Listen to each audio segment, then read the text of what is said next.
Hello दोस्तों, आज की कहानी का नाम है अपमान।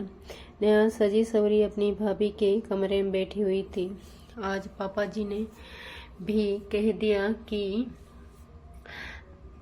नेहा आज ऐसे रंग की साड़ी पहने जिसमें उसका रंग निखर सा लगे, क्योंकि पिछली बार जब लड़के वाले आए थे तब उसको सलवार सूट में ही दिखा दिया था, जिसमें लड़के ने साफ मना कर दिया कि नेहा मोटी लग रही है। नेहा आ गई।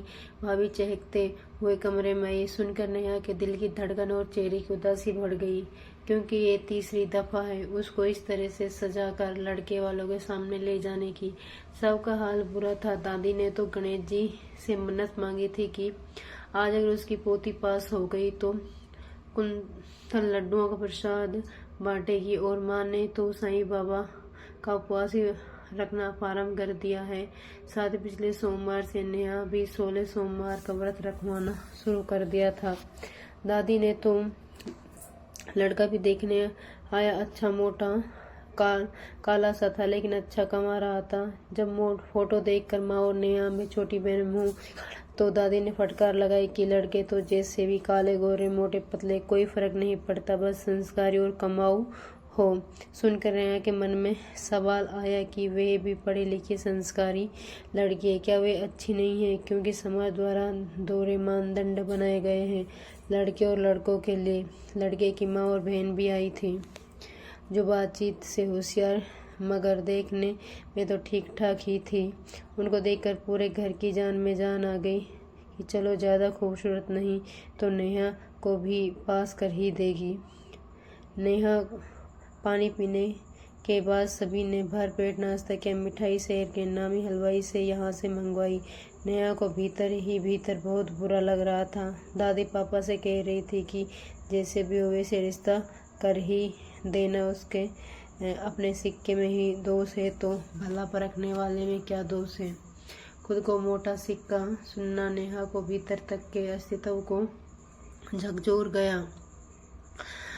दादी ऐसे क्यों बोल रही हो? दादी में क्या कमी है? हर काम में तो परफेक्ट है। फिर भी छोटे भाई रजत ने गुस्सा करते हुए कहा, अरे चुप हो जा तू, क्या किसी मोटी काली लड़की से विवाह कर लेगा? अगर दीदी तेरी हुई तो जरूर। रजत ने गुस्से से कहा, अरे जा यहाँ से। दादी ने रजत को फटकार दिया और बुदबुदाता चला गया। दादी ने अपनी छड़ी दीवार से टेक दी और तो पापा से कहा कि ये रिश्ता होना जरूरी है। बड़ी मुश्किल से उसकी भतीजी, जो कि लड़के वालों के शहर में ही रहती है और लड़के की दूर की मामी है, उन्होंने कराया है। हाँ अम्मा, अगर किसी से जबरदस्ती तो नहीं कर सकते।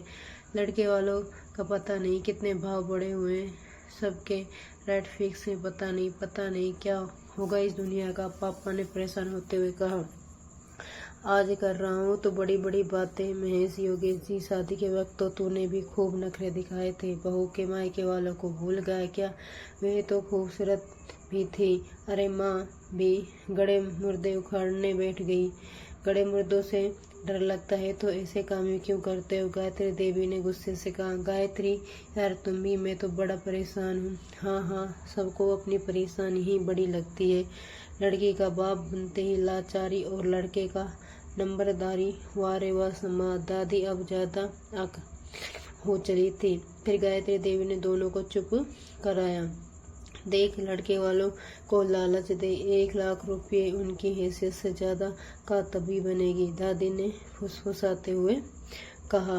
हाँ, रजत की शादी में वसूल कर लेना। गायत्री देवी ने पति पर व्यंग तीर छोड़ा। सुनकर उनकी तैयारियां छड़ गई। पापा लोग नेहा को बुला रहे हैं।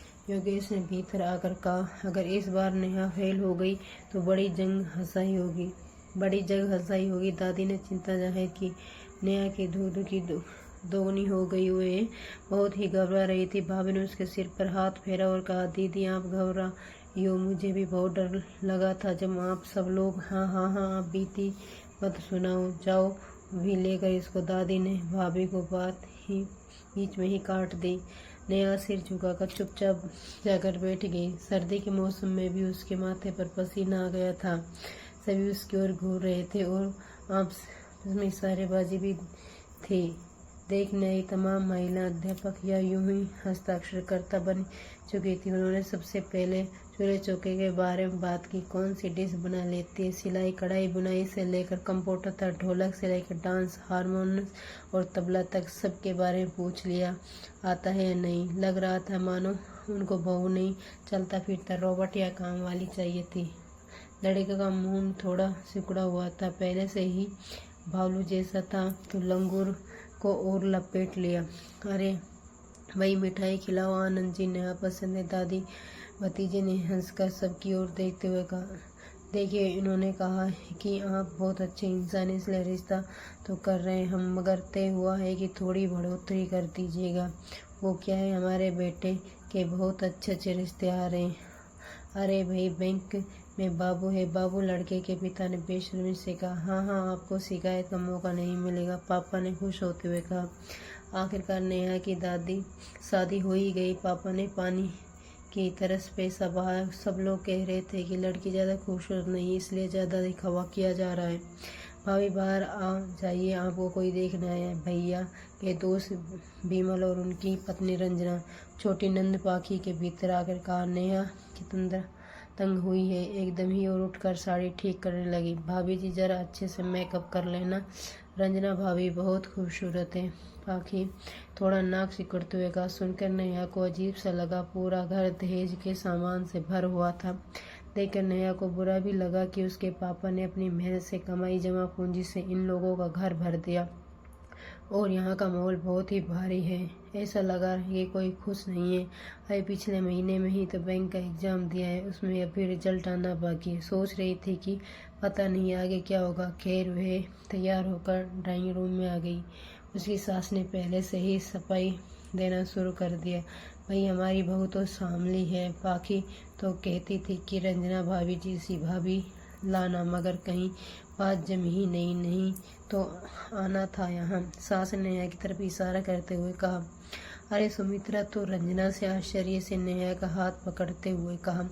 नेहा भी खुश होकर उनसे लिपट गई। तभी आश्चर्य में पड़ गए। तुम जानती हो इनको? विमल ने पत्नी से आश्चर्य से पूछा। हाँ भाई, M.Com मैंने और सुमित्रा ने एक ही कॉलेज से किया है। मगर क्या? एक साथ साथ बोले। ये टॉपर और मैं पासिंग मार्क्स लाने वाली ही रही। और देखो इतना अच्छा नाम बदल कर सुमित्रा क्यों रखा? रंजना ने ठहाका लगाते हुए कहा। नेहा मुस्कुरा भर दी। ये ससुराल वालों की मर्जी थी। सुमित्रा ओल्ड फैशन नेम है, इसलिए कई बार नेहा को जब कोई आवाज़ देता तो वे भूल जाती कि जवाब देना। तभी घर पर लगा लैंडलाइन फ़ोन घनघाटा उठा। हाँ भाभी, आपका फ़ोन है। पाखी नेहा को बुलाया। हाँ भैया नमस्ते। क्या सच में बहुत खुश हूँ? नेहा चिल्ला पड़ी। वह भूल गई कि ससुराल में ये सब चौंक गए। क्या हुआ? कोई सलीका नहीं क्या ससुराल में रहने का? इनकी बात सुनकर रंजना की सबका गई। वो मम्मी जी, मेरा बैंक में नंबर आ गया। भैया कह रहे हैं कि अच्छी बात है, कूदने की क्या आवश्यकता है, यही ज्वाइनिंग करवा लेना, सुबह को काम निपटा कर चली जाना। सास ने फिर हूँ बिगाड़ा। जी मुबारक हो नेहा जी। सुमित्रा, आखिर सबको तुम्हारी मंजिल मिल गई। रंजना ने हाँ नेहा को गले लगाते हुए कहा। सुबह में कमरे में झांकने वाले सुलभ यानी पति के पास आकर बैठा। दोनों हाथों में लड्डू थे और सारा दहेज, और ऊपर से कमाओ घर में सांवली सूरत। लेकिन अब नेहा में निश्चित कर चुका कि ईंट का जवाब पत्थर से देने के लिए इतनी भी बुरी थी कि लालसियों यही, क्योंकि उसके चेहरे पर चमक बढ़ गई थी। अब वह आत्मविश्वास के साथ सबके सवालों का जवाब दे रही थी, मगर इसका दिल सब लोगों द्वारा तिरस्कार से भर उठा था। अगर दोस्तों कहानी पसंद आई हो तो चैनल को लाइक शेयर सब्सक्राइब जरूर करें।